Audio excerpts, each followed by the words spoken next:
Assalamualaikum warahmatullahi wabarakatuh. Bismillahirrahmanirrahim. Hijab artinya tabir. Di dalam Al-Quran disebut sebanyak 5 kali.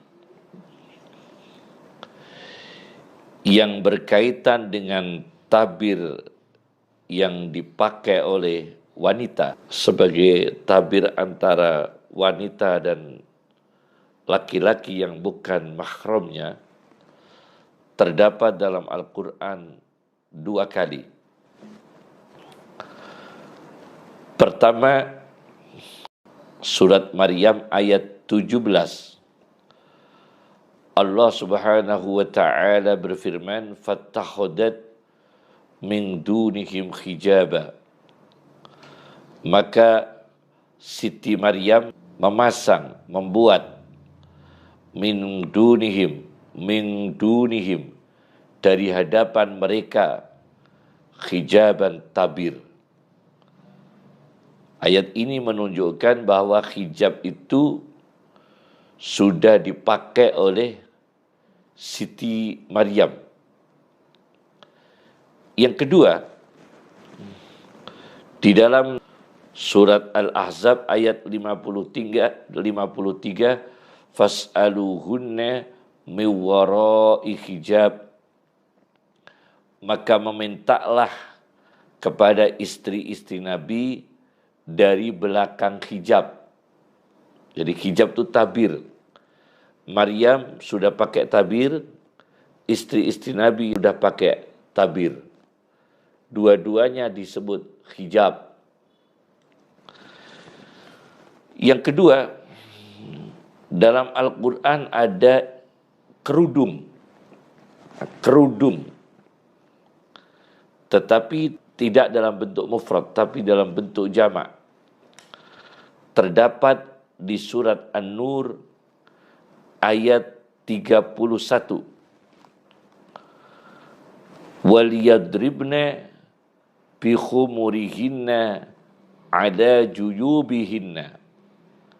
Dan hendaklah wanita-wanita yang beriman menutupkan bi khumurihinna dengan kerudung-kerudung mereka. Bi khumurihinna jamak dari kata khimar. Ala juyubihinna di atas juyubihinna. Di dalam tafsir Al-Basit karya Imam Wahidi, Syekh Abdul Hasan Ali bin Ahmad bin Muhammad Al-Wahidi, jilid 16 halaman 194. Arti wanita-wanita mukminat yang beriman menutupkan kerudungnya pada juyubihinna. Makna juyubihinna, Abdullah bin Abbas radhiyallahu anhu mengatakan artinya adalah tughatti sya'raha, kerudung yang menutupi rambut. Tughatti sya'raha. Yang kedua, wasadruha, kerudung yang menutupi dada. Berarti kerudungnya memanjang. Wa taraibaha, dan tulang dada. Jadi fashion Al-Quran menunjukkan bahwa kerudung standar Al-Quran adalah kerudung yang menutupi rambut kepala, menutupi dada, dan menutupi tulang dada. Ini tafsirnya Abdullah bin Abbas. Kerudung dalam Al-Quran disebut hanya 1 kali dengan redaksi khumur. Bi khumurihinna. Kemudian jilbab. Di dalam Al-Quran jilbab disebut dalam bentuk jamak jalabib, yaitu di dalam surat Al-Ahzab ayat 59. Allah Subhanahu wa taala berfirman, yudnina 'alaihinna min jalabibihinna. Yudnina 'alaihinna min jalabibihinna. Hendaklah istri-istri Nabi, satu, putri-putri Nabi, dua, sallallahu alaihi wasallam, dan wanita-wanitanya orang beriman seluruhnya.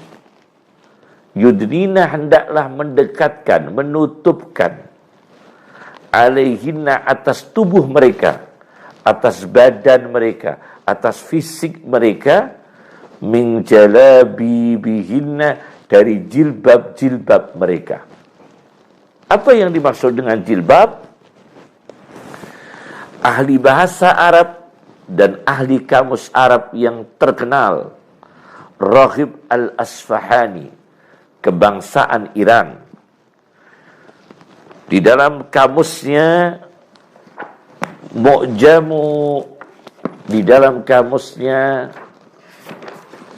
Mu'jamu Mufradati Al-Fadil Quran, Raghib Al-Asfahani, di halaman 93 beliau mengatakan, wal jalabib al-qumusu wal khumur. Jilbab adalah baju kurung dilengkapi dengan kerudung. Nah, ini baju muslimah. Wal jalabib al-qumusu wal khumur. Jilbab adalah al-qumusu, jalabib jamak dari kata jilbab, al-qumusu baju kurung, wal khumuru, dan kerudung. Nah, ini fashionnya Al-Quran. Jadi fashionnya Al-Quran di surat An-Nur ayat 31, kerudung dari rambut, dada, dan tulang dada. Fashion Al-Quran di surat Al-Ahzab ayat 59 adalah jilbab, baju kurung dilengkapi dengan kerudung. Bagaimana hukumnya bagi wanita-wanita muslimah, bagi wanita-wanita yang beriman? Ada satu kitab mengkaji tentang jilbab, hijab jilbab, 3 jilid besar. Namanya kitab Audatul Hijab, karya Muhammad Ahmad Ismail Al-Muqaddam. Muhammad Ahmad Ismail Al-Muqaddam, di jilid 3. La yajuzu, tidak boleh membuka wajah perempuan secara umum, walau min ghairi mushtahatin, meskipun perempuan itu tidak menarik, tidak ada respon syahwat laki-laki, walau min ghairi mushtahatin au khawfi fitnatin, meskipun tidak ada khawatir fitnah, la yajuzu, tidak boleh membuka, harus pakai hijab. Wa huwa qaulun Nawawi, ini adalah qaulun Nawawi rahimahullah fil Minhaj, di dalam kitab Minhajnya. Wal Istakhri wa Abi Ali At-Tabari, dan pendapatnya Imam Istakhri dan Abi Ali At-Tabari. Jelas sudah. Wa bihi qata'a asy-Syaikh Abu Ishaq Asy-Syirazi, dan ini keputusan Syekh Abu Ishaq Asy-Syirazi, wa Ruyani, dan Imam Ruyani. Jelas sudah.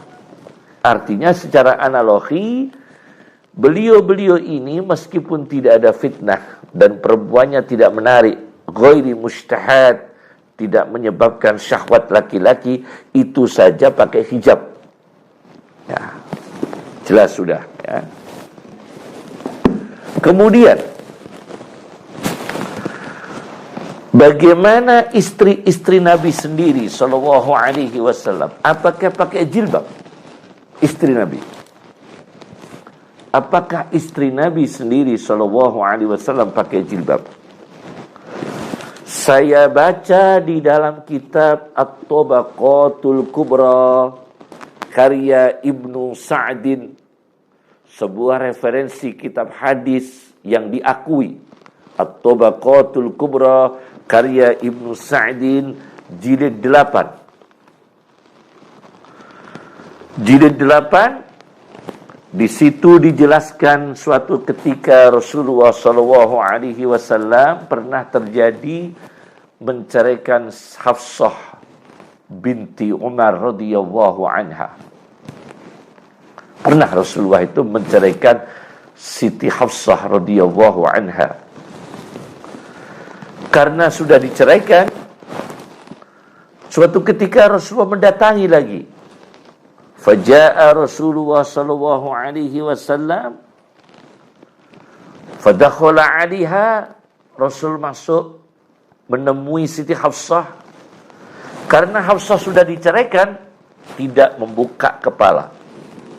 Tidak membuka kepala karena statusnya Rasul sudah bukan lagi suami. Karena sudah diceraikan. Dan Rasulullah mendatangi lagi.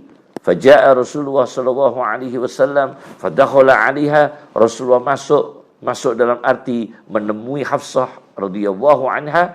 Apa yang dilakukan oleh Hafsah? Fatajalbabat, maka segeralah Hafsah memakai jilbab.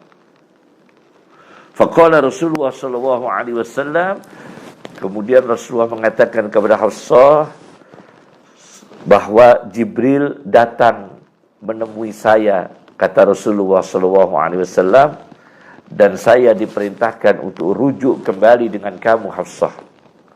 Dan kata Jibril aku supaya rujuk kembali dengan kamu Hafsah. Dan Jibril mengatakan fa innaha sawwamah. Hafsah binti Umar adalah wanita yang ahli puasa, qawwamah, ahli qiyamul lail, wa hiya zaujatuka, dan kelak nanti Hafsah menjadi istrimu Muhammad Rasulullah, zaujatuka fil jannah, di surga, istrimu di dalam surga. Nah, ini Hafsah baru dicerai oleh Nabi, menemui Nabi dengan pakai jilbab. Apa jilbab? Seperti yang dikatakan Raghib Al-Asfahani, baju kurung dilengkapi dengan kerudung. Apalagi Hafsah dengan laki-laki lain. Ini jelas ya. Kemudian ada lagi satu hadis yang diriwayatkan oleh Al-Hakim di dalam kitabnya Al-Mustadrak. Al-Mustadrak ala Sahihain. Al-Mustadraku ala Sahihain karya Al-Imam Al-Hafidh Abi Abdillah Al-Hakim An-Naisaburi di jilid 3. Ketika Rasulullah sallallahu alaihi wasallam sudah meninggal dunia, Abu Bakar radhiyallahu anhu sudah meninggal dunia dan dimakamkan di satu tempat, yakni di tempat di mana tempat itu adalah kamarnya Aisyah radhiyallahu anha. Bagaimana kalau dengan Aisyah, Rasulullah sebagai suami, Abu Bakar, Rasulullah SAW sebagai suami Aisyah, Abu Bakar radhiyallahu anhu sebagai ayah daripada Aisyah radhiyallahu anha. Maka ketika di dalam kamar Aisyah itu baru ada 2 makam, Aisyah biasa tidak pakai kerudung. Tidak pakai kerudung. Karena ini mahramnya semua. Karena ini suaminya, yang satu adalah karena ini suaminya, yang satu adalah ayahnya. Tapi setelah Umar bin Khattab radhiyallahu anhu dimakamkan di tempat yang sama, falamma dufina Umaru, di dalam kitab Al-Mustadrak ini, di dalam kitab Al-Mustadrak jilid 3 halaman 61, kata Aisyah radhiyallahu anha, falamma dufina Umaru ma'ahum, maka setelah Umar bin Khattab dimakamkan bersama Nabi sallallahu alaihi wasallam dan bersama ayah Abu Bakar radhiyallahu anhu, fawallahi, maka demi Allah, kata Aisyah, ma dakhaltu, aku tidak pernah masuk di dalam rumahku sendiri, aku tidak pernah masuk di dalam kamarku sendiri, illa wa ana masdudatun alayya siyabi, kecuali bajuku telah aku tata kencang-kencang, aku rapatkan kencang-kencang menutupi tubuhku. Illa wa ana masdudatun alayya siyabi, bajunya Aisyah dikencangkan, kerudungnya dikencangkan, hijabnya dikencangkan, hayaan min Umar, karena malu kepada Umar radhiyallahu anhu yang bukan mahramnya. Jelas sudah. Ya. Ini di dalam kitab Al-Mustadrak. Nah, secara rasio baju muslimah itu, secara rasio baju muslimah punya berbagai fungsi. Fungsi yang pertama adalah fungsi penegas identitas. Itu baju muslimah, khususnya baju muslimah, umumnya baju muslim. Fungsi penegas identitas. Karena apa? Karena identifikasi dengan baju muslim sebagai identitas itu mestinya membentuk sebagai muslim ada rasa sungkan kalau melanggar syariat Islam. Karena baju itu bisa mewarnai pada psikologi manusia. Ketika manusia itu berkhutbah, bajunya pakai baju khutbah. Kalau dia tidak berpakai baju khutbah, maka identifikasinya tidak jelas. Maka baju menjadi penegas identitas. Inilah saya sebagai muslimah, supaya dikenal sebagai muslimah. Itu baju pertama berfungsi sebagai penegas identitas bahwa saya muslimah, bahwa dia muslimah. Yang kedua, baju mencerminkan baju fungsi emosional. Baju muslimah berfungsi terkait emosional. Maka baju muslimah itu bisa berfungsi seperti energi bahwa ini baju muslimah, energi yang konstruktif, membangun. Inilah baju muslimah. Mereka bersama-sama dalam pengajian. Inilah baju muslimah. Pakai kerudung semua, pakai jilbab semua. Ini berfungsi emosional. Ketika mereka ini berdemo menyampaikan kebenaran, inilah baju muslimah. Berdemo untuk membela umat Islam misalnya, mereka dengan pakai baju muslimah semua berfungsi sebagai emosional yang konstruktif. Yang ketiga, baju muslimah berfungsi sebagai komitmen pada Islam. Komitmen menjaga ajaran Al-Quran. Komitmen meniru keteladanan istri-istri Nabi Sallallahu Alaihi Wasallam. Komitmen fashion menurut syariat. Ini konstruktif, ini suatu kemajuan, suatu membangun. Ya. Ini cerdas, wanita yang cerdas, wanita muslimah yang memakai fashion secara Islam. Itu adalah wanita muslimah yang cerdas. Sekian, Assalamualaikum warahmatullahi wabarakatuh.